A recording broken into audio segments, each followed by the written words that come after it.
Good morning friends, Mishra sir mining class YouTube channel में आपका स्वागत है।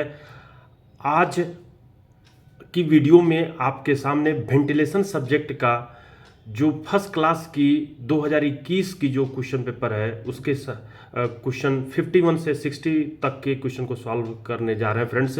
चलिए, first class candidate, second class के कैंडिडेट कमर कस लीजिए। आपकी एग्जामिनेशन दिसंबर 4 से स्टार्ट होने वाली है 2023 की। तो 4 से 8 के बीच में आपकी एग्जामिनेशन हो गई है, जिसकी नोटिफिकेशन आप देख लिए होंगे। डीजीएमएस के वेबसाइट पर अवेलेबल है। फॉर्म आप भरने के लिए तैयारी कर रहे होंगे अपना। तो चलिए, क्वेश्चन नंबर लेट किए हुए बिना अपन 51 पढ़ते हैं। क्या है आपके सामने क्वेश्चन? ये वेंटिलेशन की हमारे कर्सर के साथ नज़र को मूव कीजिए। Identify the correct statements with respect to central और बायडायरेक्शनल वेंटिलेशन सिस्टम। यानी कि ये जो स्टेटमेंट 1 2 3 दी हुई है, उस स्टेटमेंट की सत्य कथन, करेक्ट स्टेटमेंट को आइडेंटिफाई करना है जो कि सेंट्रल या बाई डायरेक्शनल वेंटिलेशन के सिस्टम के रिस्पेक्ट में रहती है। तो सेंट्रल या बाई डायरेक्शनल वेंटिलेशन सिस्टम होती क्या है, उस चीज़ को पहले पढ़ लेते हैं, उसके बाद उसके ऑप्शन के स्टेटमेंट को पढ़ने का प्रयास करते हैं फ्रेंड्स। तो चलिए, मिश्रा सर माइनिंग क्लास की उसको पढ़ने के पहले मिश्रा सर माइनिंग क्लास की जो यूट्यूब चैनल है उसको आप लाइक कर दीजिए इस वीडियो को, और साथ ही अपने फ्रेंड्स को भी शेयर करके सब्सक्राइब करने के लिए बोलिए फ्रेंड्स। तो चलिए आते हैं, क्या है अपना सेंट्रल वेंटिलेशन सिस्टम। जब माइन प्रॉपर्टी के आप सेंटर में दो शाफ्ट जो कि एक इनटेक और रिटर्न के लिए तैयारी करते हैं, तब वो दोनों शाफ्ट सेंट्रल प्रॉपर्टी में होने के चलते इस वेंटिलेशन सिस्टम को पूरे आप कहते हैं क्या चीज़, बाई डायरेक्शनल वेंटिलेशन सिस्टम या सेंट्रल वेंटिलेशन सिस्टम। जिसकी डिसएडवांटेज बात करें तो obviously the central ventilation system allows a substantial leakage. इसमें नंबर ऑफ स्टॉपिंग्स रहने के चलते इसमें बहुत सारी लीकेज होती है। Because of the number of stoppings and the air crossings used so that volumetric efficiency is only 40 to 50% with this system। इसमें नंबर ऑफ स्टॉपिंग के चलते लीकेजेस ज़्यादा होती है, एयर क्रॉसिंग होने से लीकेज ज़्यादा होती है, जिससे 40 से 50% के लगभग ही अपने को इफिशिएंसी प्राप्त होती है, वॉल्यूमेट्रिक इफिशिएंसी जिसको कहते हैं। उसके अलावा जो सेंट्रल और बाई डायरेक्शनल वेंटिलेशन सिस्टम है उसमें हम लोग ये कहते हैं कि the system is commonly adopted in the seam of a coal mines where both intake and return shaft are located close by at the centre of the property. अगर ये सेंटर ऑफ प्रॉपर्टी के में आप shaft intake और return का drive किए हुए हैं, तो वो जो है आपकी सेंट्रल या बाई डायरेक्शनल सिस्टम की होती है, जैसा पहले भी बता चुका था। Intake and return air from any district travel in opposite direction through parallel roadway, usually separated by the stopping erected in the cross section between them। तो वो जो इनटेक और रिटर्न होती है डिस्ट्रिक्ट की, किसी भी डिस्ट्रिक्ट की, जिसमें अपोजिट डायरेक्शन में पैरेलल में हवा फ्लो होती है और वो सेपरेट होती है स्टॉपिंग से या जो कि क्रॉस सेक्शन के बीच में रहती है। Also return air from a district has to cross the intake in order to join the main return. साथ ही इनटेक एयरवे रिटर्न एयरवे को क्रॉस करते हुए ज्वाइन होती है इनटेक मेन इनटेक में, तो जिसके चलते लीकेज होने की संभावना ज़्यादा रहती है। अब मैं यहाँ पर बात करूँ तो ये जो आपके सामने रखा हूँ advantage of central ventilation system में कि the deposit can be worked after short development leading to quicker start of production. जल्दी से स्टार्ट प्रोडक्शन हो जाती है जब माइन आप ओपन करना प्रारंभ करते हैं, क्योंकि सेंटर में प्रॉपर्टी रहने से वो जो है आपकी निकल जाती है। अब जो 2 नंबर है उसको आप पढ़ने का प्रयास कीजिए।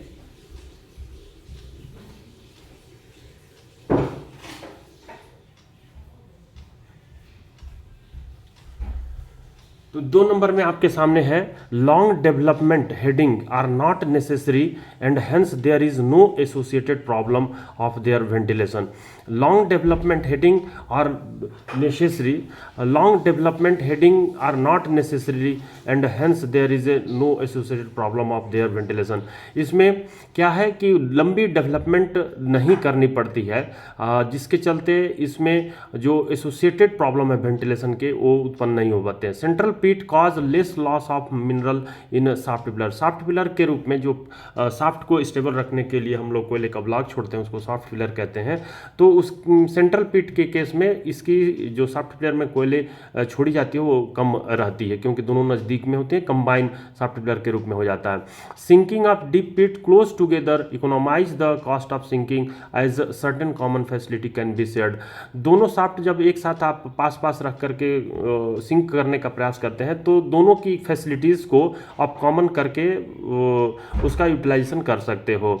ऑन द अदर हैंड, दूसरी तरफ boundary pit where the far of necessity building road extension of power lines etcetera to be the sinking site involving extra cost. कहने का मतलब दूर दूर जब बाउंड्री वेंटिलेशन सिस्टम में हम लोग एक साफ्ट राइज मोस्ट पार्ट में ड्रॉ करते हैं और दूसरी पार्ट जो है डिप मोस्ट पार्ट में सिंक करते हैं, जिसके चलते उसमें ट्रांसपोर्टेशन के लिए रोड बनानी पड़ती है, पावर ट्रांसमिट करने के लिए बिजली लाइन स्थापित करनी पड़ती है, तो ये सब एक्स्ट्रा कॉस्ट जो है हो जाती है। Obviously the central ventilation system allows a substantial leakage, तो ये देख चुके हैं 8वें नंबर पॉइंट में। तो ये हो गई आपकी सेंट्रल वेंटिलेशन सिस्टम, जिसको बाई डायरेक्शनल वेंटिलेशन सिस्टम भी कहते हैं, जिसमें आपके सामने एक मल्टी जोनल सिस्टम दिखाई दे रही है जो मेरे नोट्स की कट पेस्ट है, जिसमें एक आपकी जो माइन बाउंड्री है उसको आप 4 भाग में बांट दिए हो, यानी 4 जोन में बांट दिए हो और प्रत्येक जोन में बोरहोल कर दिए हो जो जिससे हवा घुसती है, जो कि फ्रेश एयर कहलाती है। जब आप सेंटर में जो चारों जोन के सेंटर में होती है, एक आप रिटर्न पिट देख रहे हो कि स्टेब्लिश की हुई है, तो ये रिटर्न पिट जिसके ऊपर आप एग्जॉस्ट फैन स्टेब्लिश करते हो सरफेस में, और वहाँ वह जो है वो चारों जोन से हवा को सक करके बाहर निकलती है, जिसके कारण से प्रत्येक जोन में आपकी वेंटिलेशन प्योर वेंटिलेशन पहुँचने का प्रयास करती है। तो इसके एडवांटेज और डिसवांटेज है। कुछ डिसएडवांटेज के रूप में इनिशियल कॉस्ट ज़्यादा लग जाती है, फैन ब्रेक डाउन होने पर पूरी जो अपनी जोन है उसका वेंटिलेशन प्रभावित हो जाता है। लेकिन इस वेंटिलेशन सिस्टम को हम लोग झाझरा प्रोजेक्ट में पालन किए हुए हैं, इसी से वहाँ पर वेंटिलेशन का काम किया जा रहा है। और दूसरी वेंटिलेशन पेरीफेरल, जिसको बाउंड्री वेंटिलेशन या यूनिडायरेक्शनल वेंटिलेशन सिस्टम कहते हैं। इस वेंटिलेशन सिस्टम में टॉप मोस्ट पार्ट में एक साफ्ट दूसरी और बॉटम मोस्ट पार्ट में दूसरी साफ्ट को ड्राइव करते हैं और दोनों को हम लोग ज्वाइन कर देते हैं। इस प्रकार से पूरे माइन को जब वेंटिलेट करते हैं तो ये जो है आपकी कहलाती है पेरीफेरल या बाउंड्री वेंटिलेशन सिस्टम। तो जो आपके सामने 51 नंबर प्रश्न थी, जिसमें ये कहा गया था कि बाई डायरेक्शनल वेंटिलेशन सिस्टम या जो सेंट्रल वेंटिलेशन सिस्टम है उसके सापेक्ष में स्टेटमेंट 1 क्या कहता है, volumetric efficiency is only 40 to 50% with by directional ventilation system. तो इस तरह से ये कथन आप सत्य कह सकते हैं, क्योंकि यहाँ पर आपने इसका रेफरेंस को देख लिया है। This system is commonly adopted in coal mines where both intake and return shaft are located close at the centre of the property. तो सेंटर ऑफ द प्रॉपर्टी में ही ये दोनों इनटेक और रिटर्न लोकेट होते हैं, इसलिए ये भी कथन सत्य आप कह सकते हैं। द सेंट्रल और bidirectional ventilation system reduces the leakage to large extent. ये लार्ज एक्सटेंट पे लीकेज को रिड्यूस नहीं करती है, इसमें ज़्यादा लीकेज हो जाती है।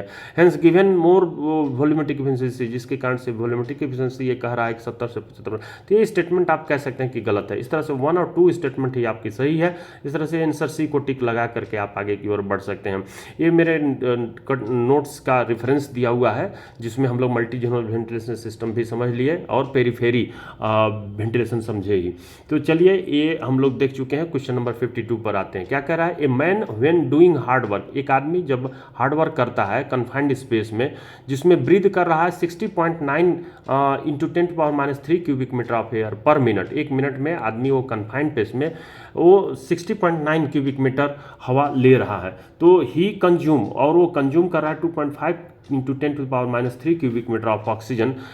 तो ये जो फेफड़ा है अपना शरीर का, उसके द्वारा 2.5 × 10⁻³ क्यूबिक मीटर ऑक्सीजन कंज्यूम किया जा रहा है, और प्रोड्यूस क्या कर रहा है 2.4 × 10⁻³ क्यूबिक मीटर कार्बन डाइऑक्साइड हमारे पर मिनट फेस से माउथ से बाहर निकल रही है, नोज से बाहर निकल रही है। Calculate the percentage of oxygen in total volume of exhaled air. जो एक्सॉल्ड एयर हम लोग बाहर कर रहे हैं उसमें से जो परसेंटेज ऑफ ऑक्सीजन है वो कितनी है, जबकि सैंपल में, एयर सैंपल में आपकी O2, CO और अन्य गैसेस जो है, इनर्ट गैसेस की मात्रा दी हुई है। तो सबसे पहली बात है कि जो आप ब्रीद कर रहे हो पर मिनट, क्यूबिक पर मिनट, उस किस रिस्पेक्ट में आपकी जो ये क्यूबिक मीटर पर मिनट में कितनी ऑक्सीजन है। ये वाली टोटल वॉल्यूम में ऑक्सीजन यहाँ परसेंटेज दिया है 20.95%, उसको क्यूबिक पर मिनट में निकालो। तो क्यूबिक पर मिनट में देखियो मैं यहाँ निकाल करके आपके सामने रखा हूँ, जो कि 20.95% ऑफ 60.9 इंटू 10⁻³ इसका 25.595% कितनी होगी, तो कितना होगा, इसको मैं निकाल करके आपके सामने रखा हूँ कि ये है 12.76 into 10⁻³ cubic metre per minute. यानी कि जो हवा आप मुंह के सांस द्वारा अंदर ले रहे हैं उसमें आपको जो ऑक्सीजन है वो क्यूबिक मीटर पर मिनट में 12.76 हो गई।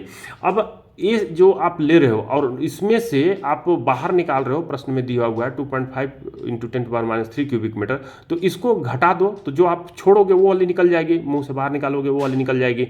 तो ये जो है आपने मैंने घटा दिया, तो 10.26 इंटू 10⁻³ आ गई। अब इसकी जो बाहर निकल रही है, तो जो टोटल हवा है उस हवा के रिस्पेक्ट में कितना परसेंट हो गई निकालना है। तो इसके लिए 10.26 इंटू 10⁻³ ऑफ 60.9 इंटू 10⁻³ का परसेंटेज आप निकालिए, तो 16.88% आती है। तो 60.88% आप देख लीजिए, मैच कर लीजिए कौन सी हो गई।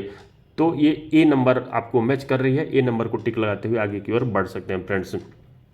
अब देखिए 53 नंबर प्रश्न क्या कह रहा है। ए fan is running at 750 RPM, एक पंखा है जो कि 750 आरपीएम पर रन कर रही है, passing an air flow of 9000 cubic metre per minute, और ये हवा पास कर रही है, क्वांटिटी दी हुई है। Assuming that fan efficiency remains unchange, अगर फैन इफिशियंसी उसकी अनचेंज हो जा रही है तो calculate the corresponding new volume, तो नया वॉल्यूम यानी क्वांटिटी Q2 निकालने के लिए कह रहा है। If the fan run is 1000 RPM पर रन कर रही है। तो ऑप्शंस पर हम लोग बाद में जाते हैं। फैन लॉ को आपको ध्यान में रखना होगा। फैन लॉ में क्या कहता है, speed is directly proportional to the quantity. तो speed is directly proportional, speed को अगर n कहो, क्वांटिटी को q कहो, तो n डायरेक्टली प्रोपोर्शनल q हो गई। तो n1/n2 बराबर q1/TQ2, अब वैल्यू को रख दो और Q2 की वैल्यू निकालोगे तो आपकी आ जाएगी क्या चीज, 200 क्यूबिक मीटर पर सेकेंड। तो 200 क्यूबिक मीटर पर सेकेंड, आप बी को टिक लगाते हुए आगे की ओर बढ़ सकते हो। अब देखो क्वेश्चन नंबर 54 क्या कह रहा है। मैच द फॉलोइंग, यानी कॉलम ए में दिया हुआ है और कॉलम बी में आपको 1 2 3 4 5 दिया हुआ है, 5 नंबर में, और ABCD ए दिया हुआ है। तो टर्म दी हुई है specific density, mixing ratio, absolute density, relative humidity, और दूसरे टर्म में आपको एक्सप्रेस्ड जिसको डिफाइंड एज किया जा रहा है। तो आप इसमें से ये देखो कि किसकी डेफिनेशन आपको अच्छे से याद है। रिलेटिव ह्यूमिडिटी जो आप पढ़े हुए हो EMT में, वीडियो में अपलोडेड है, वो क्या होती है, तो जो एयर में आपका एक्चुअल जो वेपर प्रेशर होता है वो उसको आप जो डिवाइड करते हो सेचुरेटेड वेपर प्रेशर से, तो जिसके कारण से हम लोग ये कहते हैं कि ये रेशियो होती है, जिसको रिलेटिव ह्यूमिडिटी कहो आप, तो ये रेशियो होती है actual vapour pressure to the saturation vapour pressure at the temperature of observation dry bulb temperature expressed as a percentage. तो यहाँ पर आप रिलेटिव ह्यूमिडिटी को यानी कि D को 3 कह दिए हो, तो D को 3 अगर कह रहे हो तो यहाँ पर आपके सामने ये नंबर 1 लिखी हुई है, इसको मैं अगर छोटा करके ये सही कर दूं तो आपको और अच्छे से समझ में आएगी कि ए नंबर में आपको D3 कह रहा है। तो D3 कह रहा है तो इसकी आंसर की संभावना तो बढ़ जाती है, लेकिन मैं इसको फिर से स्लाइड शो के तहत बड़ा कर देता हूँ कि और आप अच्छे से आपको पूरी क्लियर व्यू दिखे। तो यहाँ पर D3 आप कह रहे हो कि D का 3 है, तो ऑप्शन ए की संख्या बढ़ गई, लेकिन ए को 5, यानी कि स्पेसिफिक डेंसिटी क्या होती है, ये मास of water vapour present in the unit mass of air. यहाँ पर जो यूनिट मास ऑफ एयर में उपस्थित जो वाटर वेपर का मास होता है उसी को हम लोग स्पेसिफिक डेंसिटी कहते हैं। तो इस तरह से स्पेसिफिक डेंसिटी ए को आपने 5 कह दिया, बी को 4। देखिए मिक्सिंग रेशियो क्या होती है, तो मिक्स करना, जैसे आप जानते हो कि मिक्स करने में यहाँ पर मिक्सिंग रेशियो बी को आप 4 कह रहे हो, मैच करने की कोशिश करो कि it defined as the mass of water vapour per unit mass of dry air, यानी कि per unit mass of dry air में जो mass of water vapour vapour होती है उसी को हम लोग कहते हैं मिक्सिंग रेशियो। तो चलिए बी का 4 भी चेक कर लिए। सी का 1 देखिएगा तो एब्सोल्यूट ह्यूमिडिटी कह रहा है, तो सी का 1 के लिए कहने का मतलब एब्सोल्यूट ह्यूमिडिटी जो होती है वो मास of water vapour per unit volume of air. तो एयर के पर यूनिट वॉल्यूम में जो मास ऑफ वाटर वेपर होती है उसको हम लोग जो है एब्सोल्यूट ह्यूमिडिटी कहते हैं। तो इस तरीके से आप फर्स्ट क्लास के कैंडिडेट इनके टर्म्स को अच्छे से दिमाग में बैठा लीजिए, याद रख लीजिए, आपके एग्जामिनेशन में फिर से दोबारा पूछी जा सकती है। तो आपके सामने क्वेश्चन 55 आपकी क्या कह रही है, find shock pressure loss due to bend के कारण से शॉक के प्रेशर में क्या लॉस हुई है उसको निकालने के लिए कह रहा है। जैसे कि ये एक पिक्चर मैं यहाँ ड्रॉ करके दिखाया हूँ कि ये बेंड हो रही है गैलरी या कोई पाइप है जिसकी डायमीटर ग्रेजुअली कम हो रही है। If the shock factor of bend, shock factor bend का दिया हुआ है 12.93, air circulation through an airway, हवा जो बह रही है जिसको क्वांटिटी आप कह सकते हो क्यूबिक मीटर पर सेकंड में, वो 10 है। क्रॉस सेक्शन ऑफ एयरवे दिया हुआ है 2.8 मीटर, अगर चौड़ाई करते हो तो 3 मीटर हाइट कह सकते हो, और एयर डेंसिटी कंसिडर करने के लिए कह रहा है 1.2 kg पर क्यूबिक मीटर। तो अब यहाँ पर आपको शॉक प्रेशर लॉस निकालनी है, जो आप चिमनी या फिर जो हमारी पंखे के पास जो हवा को आउटर एटमॉस्फेयर में विड्रॉ करने के लिए आप जो चिमनी तैयार करते हो, इवेसी तैयार करते हो, उसके लिए फार्मूला आप याद रखे हुए हो, V2 square minus V1 square बटे 2G, वही वाली फार्मूला यहाँ पर भी लगेगी, लेकिन यहाँ पर शॉक फैक्टर जो दिया हुआ है उसके साथ वो मल्टीप्लाई हो जाएगी, और साथ ही जो है जो हवा की डेंसिटी है, अगर वो शॉक प्रेशर लॉस निकालना चाहते हो तो हवा की डेंसिटी से उसको मल्टीप्लाई करना होगा। तो यहाँ पर नई फार्मूला आपको याद रखना होगा, शॉक फैक्टर इंटू वेलोसिटी का स्क्वायर बटे में 2G into density of air. अब वेलोसिटी तो प्रश्न में नहीं दी हुई है, वो आप वेलोसिटी आप निकाल लोगे, किससे निकालोगे, V बराबर Q बटे A से। क्वांटिटी आपको 10 दिया हुआ है, एरिया आपको क्रॉस सेक्शन दिए हुए उसको निकालोगे तो 1.19 मीटर पर सेकंड आ जाएगी। अब ये जो आपके सामने PI लिखा हुआ है या शॉक फैक्टर जो आपकी शॉक प्रेशर लॉस कह रहे हो, PL कह दो इसको, तो PL बराबर जो आपकी फार्मूला है उसमें पुटअप करो, 12.93 आपको ये शॉक फैक्टर दिया हुआ है, साथ ही वेलोसिटी आपने अभी कैलकुलेट किया 1.19, उसको 2 बार लिख दो कि मल्टीप्लाई करना होगा, और 2G, G की वैल्यू 9.81 होती है। तो वो जो है आप सॉल्व करो तो 1.2 डेंसिटी ऑफ एयर के साथ तो 1.11 mm ऑफ वाटर गॉज आती है। अब 1.1 mm ऑफ वाटर गॉज आपकी ऑप्शन तो दी हुई है पास्कल में, आपको इसको कन्वर्ट करना होगा पास्कल में, तो 1 mm बराबर 10 पास्कल होता है, तो यहाँ पर 10 से मल्टीप्लाई कर दोगे तो 11.1 पास्कल आ जा रही है। तो 11.1 पास्कल किसके नज़दीक में है, देखिएगा 11.89 नहीं है, ये 0.7 का डिफरेंस हो जा रहा है 11.1 से करोगे तो, यहाँ पर 10.99 जो कि लगभग 11.1 के नज़दीक में, इसलिए आंसर ए को टिक लगाओगे आप। तो आंसर ए यहाँ पर आपने टिक लगा चुका है। क्वेश्चन नंबर 56 देखिए क्या कहता है, मैच द फॉलोइंग, यानी कि जो कॉलम ए में दी हुई है और कॉलम बी में दी हुई है उसको मैच करना है। तो इसके लिए आप जो है ये याद रखो, मैं पहले भी वीडियो डाल चुका हूँ कि ए अपनी क्या है, अंगुली की 5 हथेली की 5 अंगुली है। अगर इधर से आप स्टार्ट करोगे, क्लास ऑफ फायर की बात कर रहे हैं हम लोग, क्लास ऑफ फायर, फायर को कितने भागों में बांटा गया है, क्लासिफिकेशन।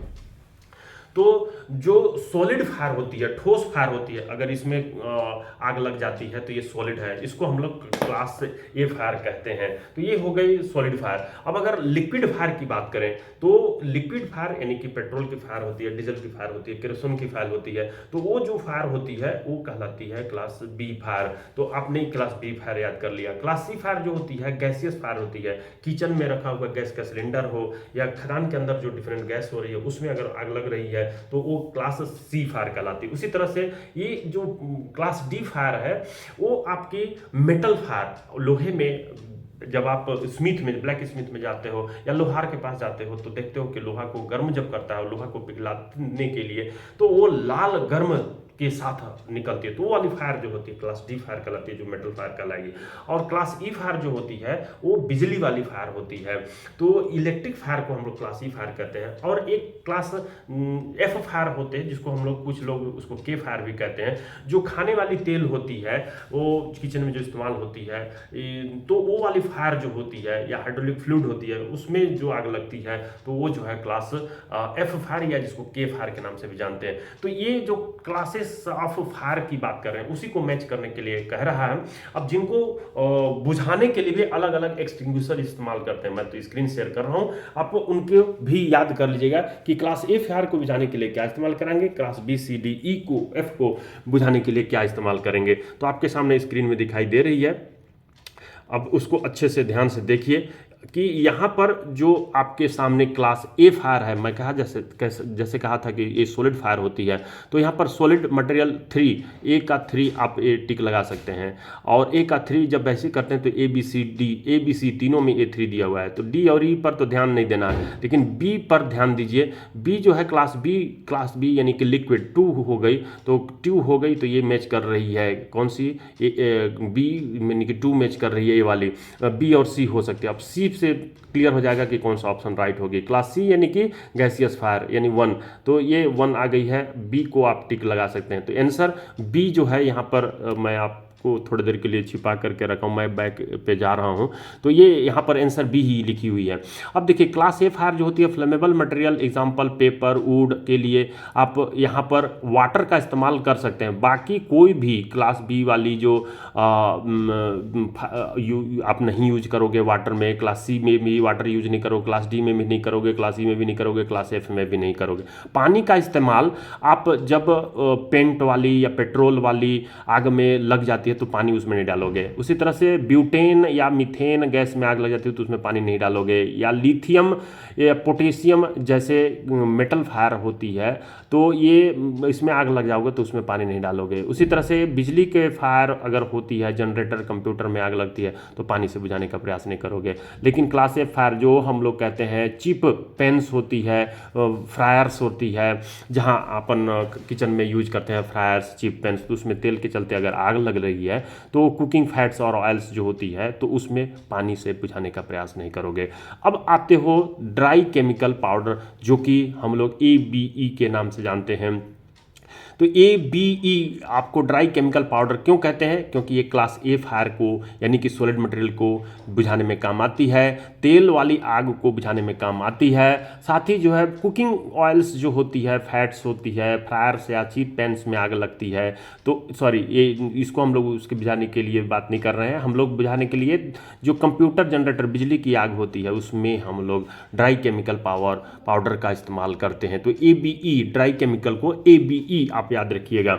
उसी तरह से ड्राई केमिकल पाउडर जो BE के नाम से जानी जाती है, ड्राई केमिकल पाउडर BE के नाम से जानी जाती है, तो हम लोग बी में यानी पेट्रोल में इस्तेमाल करते हैं और साथ ही बिजली के फायर में इस्तेमाल करते हैं। कार्बन डाइऑक्साइड जो होती है वो AB में इस्तेमाल होती है, साथ ही E में इस्तेमाल होती है। उसको हम लोग कार्बन डाइऑक्साइड को मीथेन या ब्यूटेन का आग या गैसियस आग या मेटल आग या फिर जो है कुकिंग ऑयल्स में को बुझाने में काम में नहीं लाते हैं कार्बन डाइऑक्साइड। फोम वाली जो होती है वो आप ABE कह सकते हैं, F कह सकते हैं। तो ABF में मेटल सॉलिड और इधर जो है लिक्विड और साथ ही जो है कुकिंग ऑयल्स में के आग में आप काम कर सकते हैं।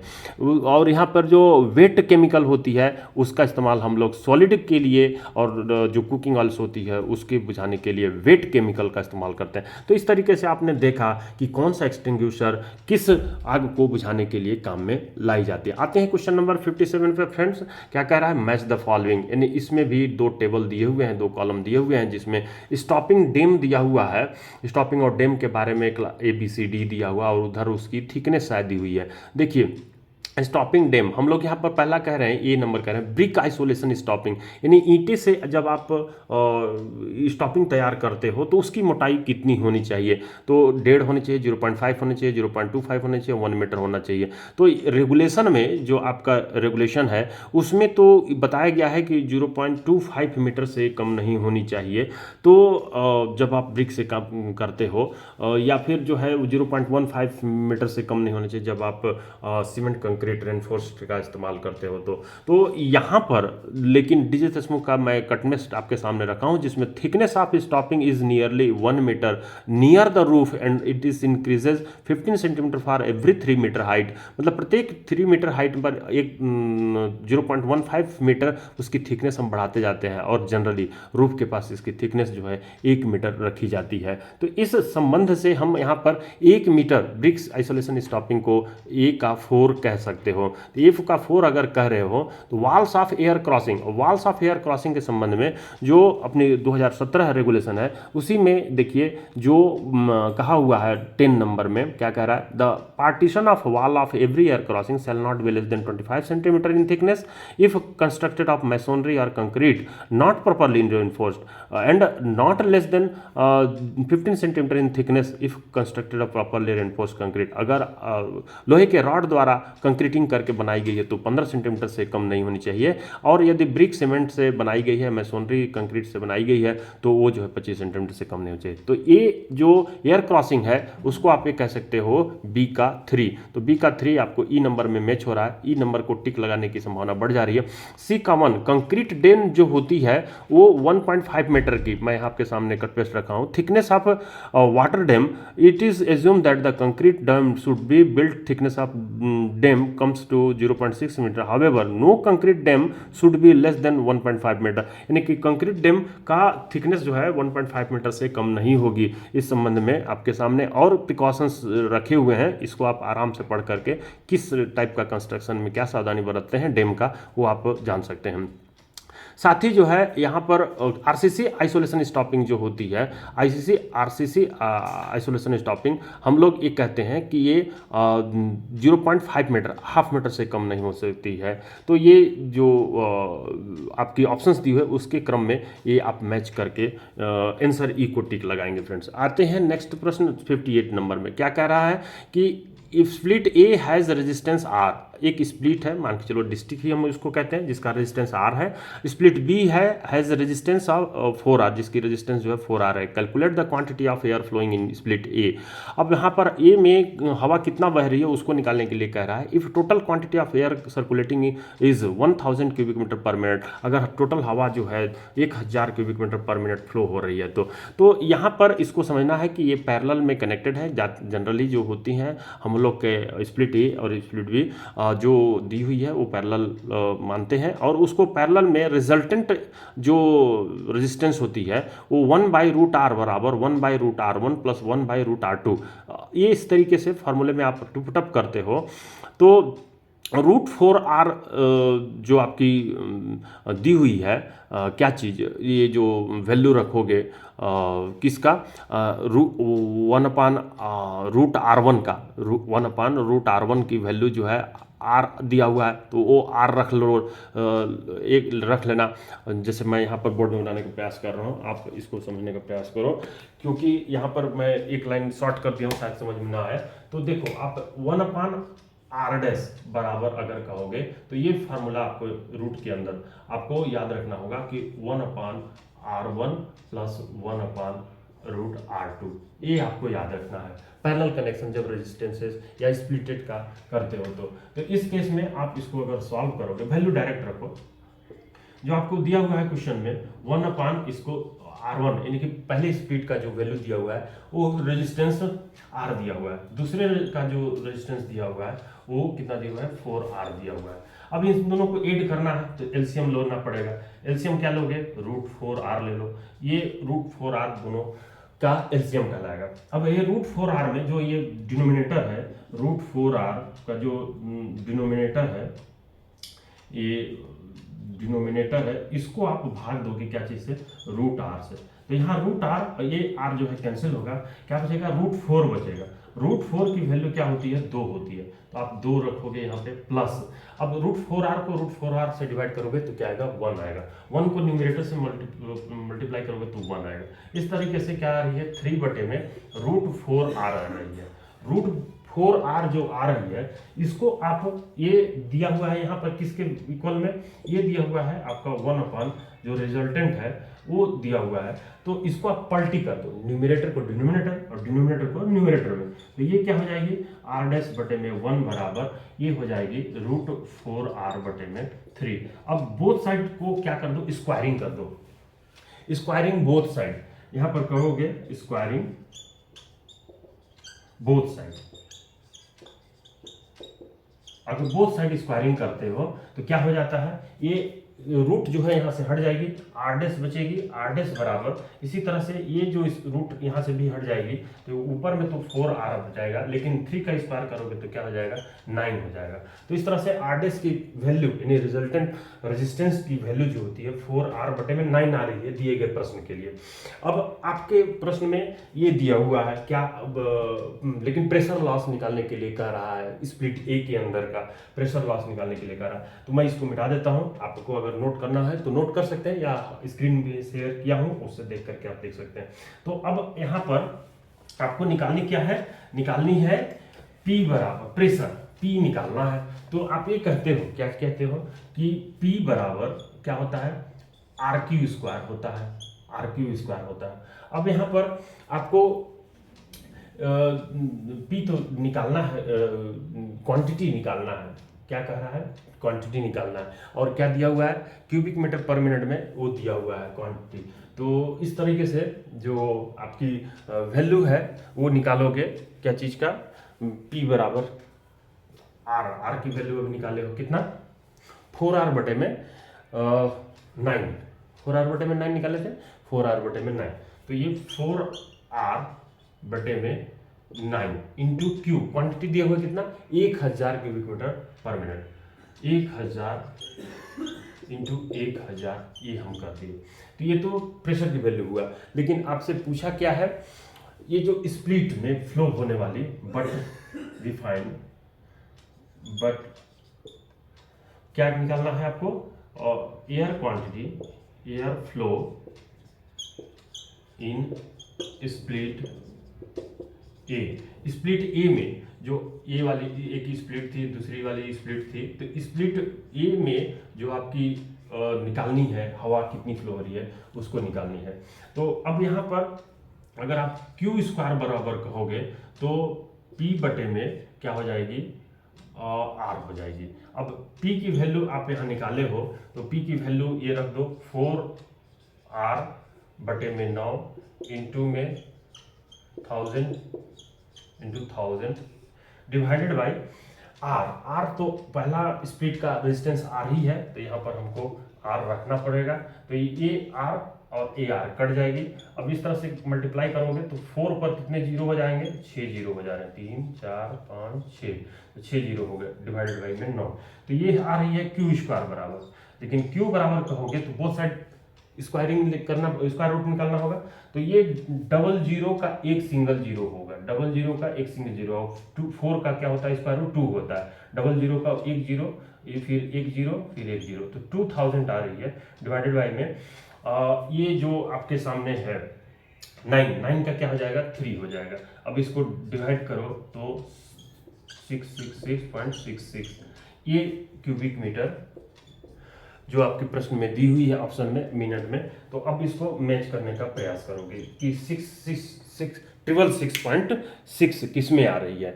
अब मैं स्क्रीन शेयर कर रहा हूँ जिसमें स्प्लिट में बहने वाली हवा की मात्रा वो निकालने के लिए कही हुई है।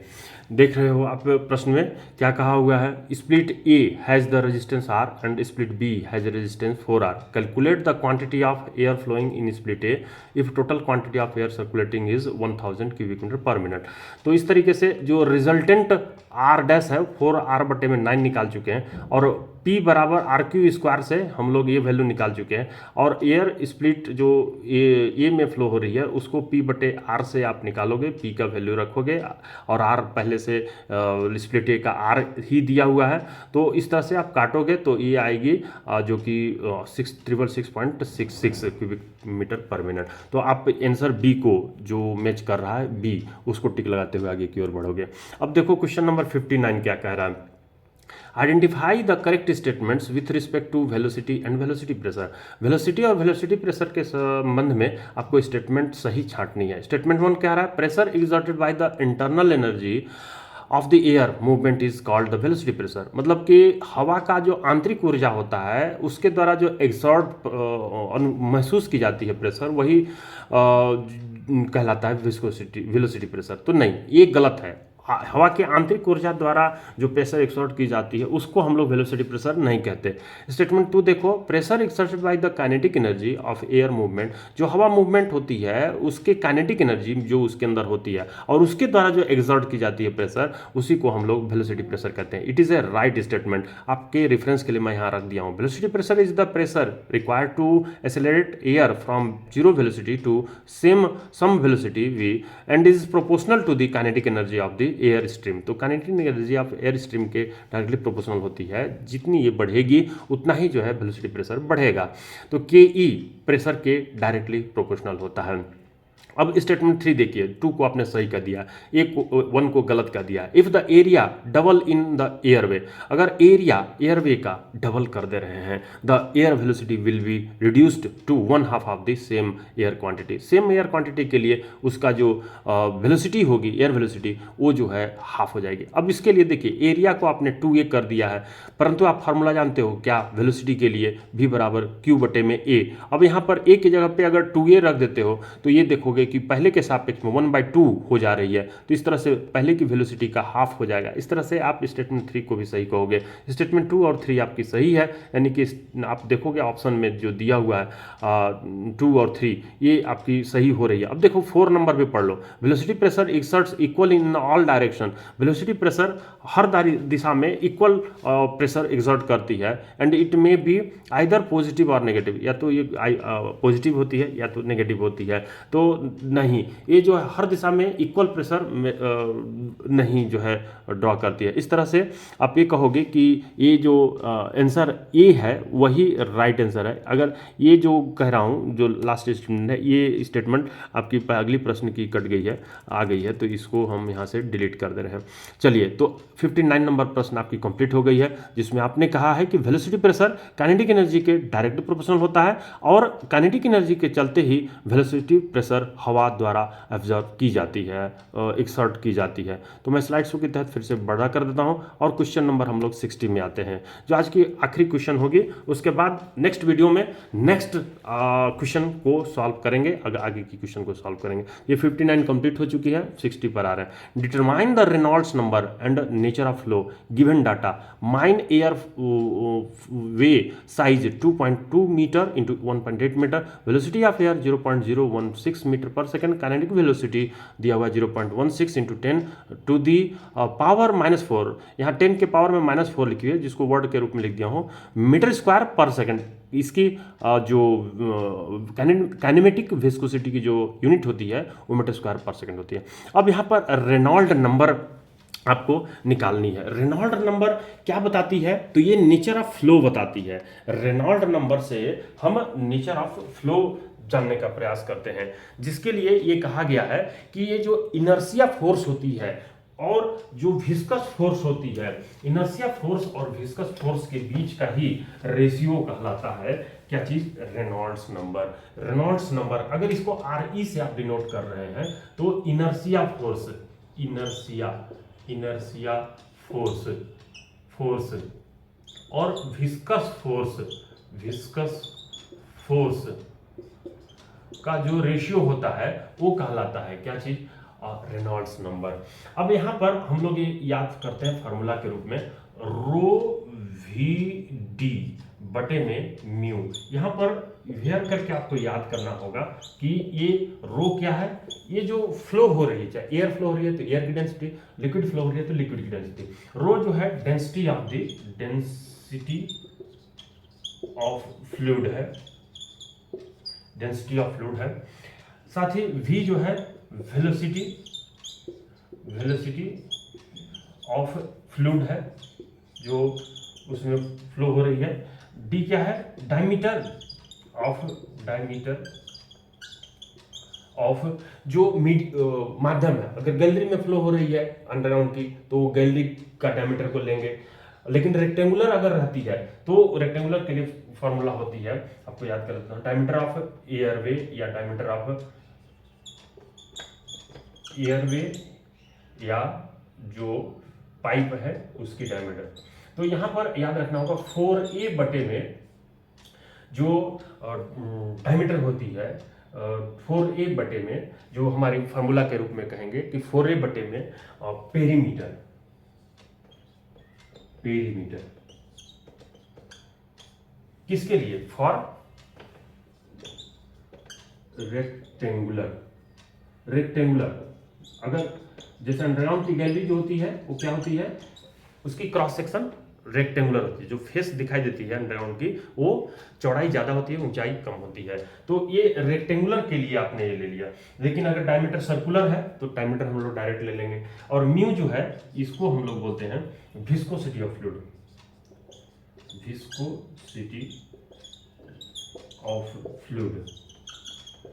तो ये विस्कोसिटी ऑफ फ्लूइड होती है, जिसको एक और यहाँ पर फॉर्मूला होती है जिसमें हम लोग ये कहते हैं कि अगर ये इसको कैपिटल वी कह दें या इसको हम लोग कैपिटल वी कह दे रहे हैं। चलिए मान लो इसको कैपिटल वी कह दे रहे हैं, ये इसको जो है कैपिटल वी कह रहे हैं और ये जो है स्मॉल वी है। तो स्मॉल वी बराबर हम लोग कहते हैं म्यू बटे में, और म्यू बटे में रो कहते हैं। म्यू यानी कि ये हो गई विस्कोसिटी ऑफ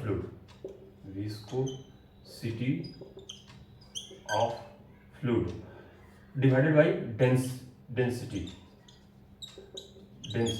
तो विस्कोसिटी बटे में डेंसिटी को हम लोग V कहते हैं, जो कि काइनेमेटिक कहलाता है, काइनेमेटिक विस्कोसिटी। तो ये आपका V से आप दर्शा रहे हो काइनेमेटिक विस्कोसिटी को। म्यू बटे में रो, विस्कोसिटी ऑफ फ्लूइड बटे में डेंसिटी। ये आपका प्रश्न में दिया हुआ है। तो इस आधार पर Re बराबर भी आप कह सकते हो, क्या कह सकते हो? Re बराबर जो आपका रो बटे में म्यू को यहाँ पर वी डी बटे में ये आप स्मॉल वी कह रहे हो तो स्मॉल वी कह दो इसको। तो ये फॉर्मूला हो रही है जिसके आधार पर आप उसको बनाओगे। जो प्रश्न में दी हुई है Re का वैल्यू निकालने के लिए, वो वेलोसिटी दिया हुआ है 0.0, देख लेते हैं 0.016 इंटू में डायमीटर। अब यहाँ पर जो फ्लो हो रही है वो गैलरी का साइज दिया हुआ है 2.2, मैं देख लेता हूँ इसमें 2.2 इंटू 1.8 मीटर। जो गैलरी है ये इस टाइप से है, 2.2 ये दिया है और ये जो है 1.8 दिया हुआ है। अब यहाँ पर आप अगर ये निकालोगे, क्या निकालोगे? इसको सॉल्व करने से पहले आप इसको सॉल्व कर लो कि जो क्या डायमीटर ये दिख रही होगी, यहां पर मैं सॉल्व कर देता हूं। ये डायमीटर डी निकालना चाह रहे हो, 4 इंटू ए मतलब कि ये जो आपका क्रॉस सेक्शन दिया हुआ है गैलरी का 2.2 इंटू 1.8, 2.2 इंटू 1.8 ये लिख लिया। डिवाइडेड बाई में पेरीमीटर इसकी क्या हो जाएगी? This plus this plus this plus this, चारों को ऐड कर देना, या इसी को फॉर्मूले के रूप में जो आयत का या रेक्टेंगल का जो पेरीमीटर होता है उसको हम लोग फॉर्मूले के रूप में लिखते हैं। क्या लिखते हैं? 2 ब्रैकेट में लंबाई प्लस चौड़ाई, या फिर 2 प्लस चौड़ाई प्लस ऊंचाई, यानी कि चौड़ाई यहां पर क्या है 2.2 है, प्लस हाइट कितनी है 1.8 है, तो 1.8 हम लोग यहाँ रख दिए। अब इसको सॉल्व करोगे तो ये 2 दूनी 4, ये कट जा रही है। अब मैं कैलकुलेटर उठाता हूँ और उससे सॉल्व करने का प्रयास करता हूँ। तो मैं यहाँ पर सॉल्व करके रख दिया हूँ, 1.98 आ रही है, 1.98 मैं देख करके लिख दिया हूँ। अब स्क्रीन में देख लेना, कैलकुलेटर से सॉल्व कर लेना। तो 1.98 यहाँ पर आप रखोगे, 1.98 रखोगे। और साथ में जो काइनेमेटिक विस्कोसिटी है वो प्रश्न में दिया हुआ है, काइनेमेटिक विस्कोसिटी वो दिया हुआ है, क्या दिया हुआ है 0.16 इंटू 10⁻⁴ मीटर स्क्वायर पर सेकेंड में, मीटर स्क्वायर पर सेकेंड में ये जो है वैल्यू दी हुई रहती है। अब इसको सॉल्व करोगे कैलकुलेटर से, देखो सॉल्व करके, तो ये 1980 आती है, 1980। इसकी यूनिट नहीं होती, रेनॉल्ड्स नंबर जो संख्या होती है उसकी यूनिट नहीं होती। अब यहाँ पर आपके सामने ये जो वैल्यू आई है, जो प्रश्न आप देखे हो, इसके लिए ये आप उतारना चाहो तो उतार सकते हो, मैंने तो स्क्रीन पे दिखाऊंगा ही।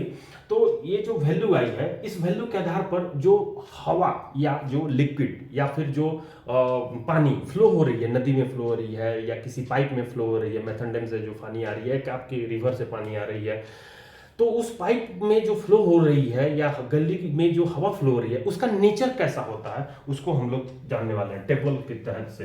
तो मैं इसको मिटा रहा हूँ, इसको आप बना लो, लिए हो गए। 1980 आ गई है, 1980 आ गई है आपके सामने। तो ये जो 1980 आई है, आप एक टेबल याद रखना, ये जिसमें नेचर ऑफ फ्लो हम लोगों को जानना है, किसका, लिक्विड का, जो लिक्विड या फ्लूइड है उसकी। तो ये आप याद रखना एक टेबल को, किसके लिए, रेनॉल्ड्स नंबर के लिए, लिक्विड और रेनॉल्ड्स नंबर RE। अगर RE जो है आपका 2000 से कम है, मतलब RE की वैल्यू 2000 से कम है, तो उस केस में इस फ्लो को हम लोग लेमिनार बोलते हैं। लेमिनार मतलब क्या होता है, अगर मैं ब्लू पेन उठा लूं तो यहाँ पर लेमिनार जो होती है, ये आपकी पाइप है बाई द वे, और इस पाइप में लिक्विड फ्लो हो रहा है, इस तरीके से लिक्विड फ्लो हो रहा है। तो ये एक स्ट्रेट लाइन में आपको फ्लो होती हुई दिखाई देगी। अगर ये स्ट्रेट लाइन में फ्लो हो रही है तो ये कहलाएगी लेमिनार फ्लो। क्लियर है? अब आपके सामने दूसरा जो फ्लो होगी, नेचर ऑफ फ्लो हम लोग देख लिए, नेचर ऑफ फ्लो जो है देख लिए, स्ट्रेट लाइन में फ्लो लेमिनार फ्लो कहलाते हैं। अब 2000 से बढ़ जाइए आप लोग, 2000 से 4000 के बीच में अगर RE है, तो 2000 से 4000 के बीच में आ रही है, तो इसको हम लोग जो है ट्रांजिशन फ्लो बोलते हैं। ट्रांजिशन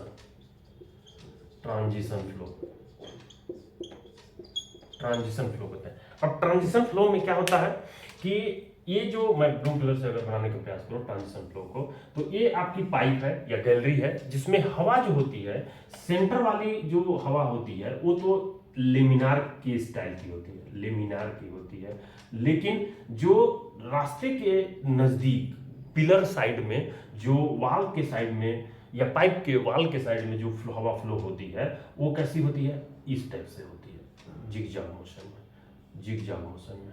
तो इस टाइप का जो फ्लो होता है, जो वाल के पास जिगजैग मोशन में फ्लो होती है, ये इस टाइप से। तो ये जो फ्लो होती है, जो मिक्स फ्लो कहलाती है, ये कह सकते हो आप मिक्स फ्लो रहती है। ये फ्लो को हम लोग बोलते हैं टर्बुलेंट।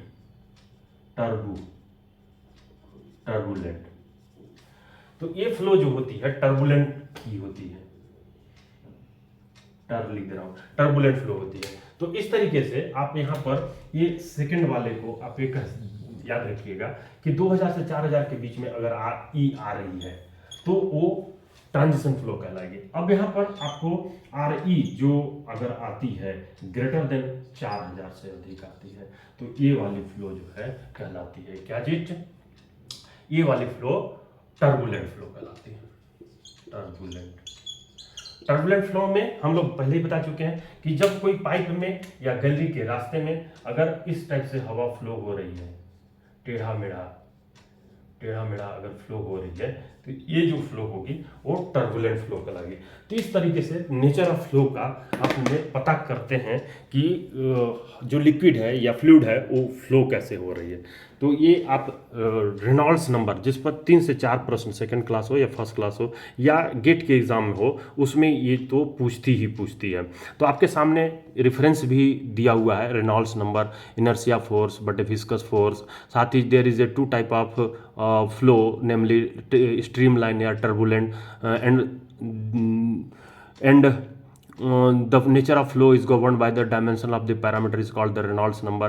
तो ये जो आपके सामने दी हुई है, डेफिनेशंस दी हुई है, जो मैं बोर्ड में बता चुका हूँ। तो इस आधार पर आपने वह 1980 निकाला, मतलब ये 2000 से कम है तो ये लेमिनार फ्लो कहलाएगी, और इस तरह से आप ऑप्शन डी को टिक लगाते हैं। तो फ्रेंड्स, आपने जो कुछ 10 क्वेश्चन जो फर्स्ट क्लास की 2021 की जो DGMS की क्वेश्चन थी उसको सॉल्व किया, तो आपने कमर कस लिया होगा अपने एग्जामिनेशन 4 से 10 दिसंबर दिसंबर की एग्जामिनेशन को फाइट करने के लिए, पास करके दिखाने के लिए, ताकि आप प्रमोशन पा सकें।